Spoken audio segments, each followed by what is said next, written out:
du FC Gobelins Paris 13, pour faire une idée, c'est 1450 adhérents, c'est 30 salariés. Donc je pense que c'est une belle structure. On a toutes les équipes de jeunes au niveau régional. On a les 14 régionaux où on est au haut de tableau.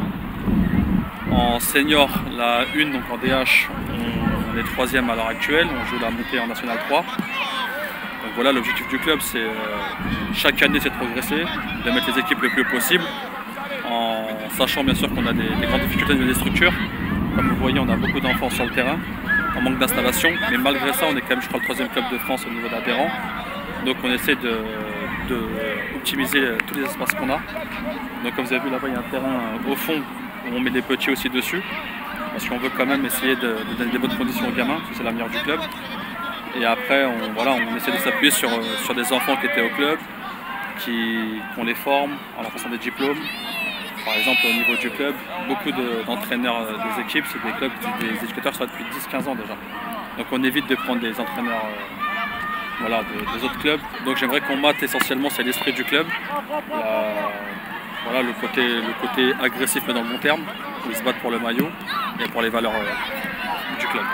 Voilà, c'est l'essentiel. À partir de mon 18, j'ai commencé à venir aider sur les petits le samedi matin. Après j'ai pris goût et de là j'ai passé mes formations pour devenir ensuite éducateur. L'année dernière, j'avais les joueurs, on était en U16, on a fini champion. Malheureusement en U17 on est descendu en DSR. Donc comment j'ai préparé les joueurs? Donc je leur ai présenté un projet pour essayer de remonter le plus rapidement en DH.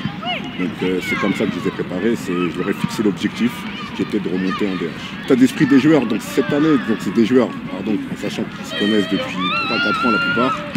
Donc sur l'état d'esprit, ils sont très très solidaires entre eux.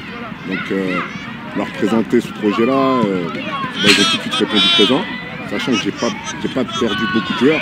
Les seuls joueurs que j'ai perdus, c'est pour intégrer des centres de formation ou pour jouer au niveau national. Donc j'ai gardé l'ensemble de mon groupe de l'année dernière. Ce que je voudrais qu'on mette dans notre jeu, c'est surtout l'état d'esprit que j'ai et que mes joueurs ont. Ouais, on enchaîne tout de suite, allez, c'est parti, on enchaîne tout de suite. Bien joué les gars, allez. On enchaîne encore, vas-y Enzo, accélère. Bien joué, si les deux, allez. Donc aujourd'hui c'est la grosse journée de l'école de foot, donc on commence à partir de 13h30. Il faut savoir qu'on a plus de 600 adhérents en école de foot, donc de U6 à U13. Donc on commence par les tout petits, s'enchaîne après donc des U10, U11, donc c'est des enfants qui sont de 2007 à 2006, et on finit de 18h à 19h30 avec les enfants qui sont nés de 2005 à 2004. Donc c'est une grosse journée pour les éducateurs et les enfants du club le mercredi après-midi au stade Carpentier. On est qualifié par exemple en finale régionale en U13, donc on va essayer de faire la meilleure place possible. On a un rôle, je vous dis, important puisqu'on est le plus gros club en termes de licenciés en école de foot dans le Val-de-Marne. Et on essaye de faire un travail de qualité, même si ici à Paris, les installations sont assez compliquées puisqu'il y a d'autres associations qui en bénéficient. Mais avec des éducateurs de qualité, une organisation correcte, on arrive à placer tous les enfants et faire du bon travail pour que les enfants prennent du plaisir et progressent dans leur passion. Beaucoup maintenant, sur Paris, l'Île-de-France, il y a beaucoup de gens qui travaillent pour des clubs professionnels. On a beaucoup de joueurs maintenant qui ont signé pour certains clubs pro. Donc il y a beaucoup de gens qui viennent voir un petit peu comment ça travaille au FC Gobelins. On a pas mal de joueurs en U14 qui sont suivis par des clubs. Et nous, l'objectif, c'est bien sûr de faire le maximum de travail pour que ces enfants puissent un jour peut-être arriver à leur rêve d'être dans un club professionnel, tout en leur disant que voilà, c'est difficile et qu'il faut travailler et qu'il y a comme ça qu'on va y arriver. En école de foot, on n'a pas trop de critères pour recruter des joueurs. Je vous dis, là, on prend par exemple les U6, U7, c'est des enfants qui sont à la découverte du football. Après, en U13, on est un peu plus exigeant puisqu'on va se rapprocher de la compétition.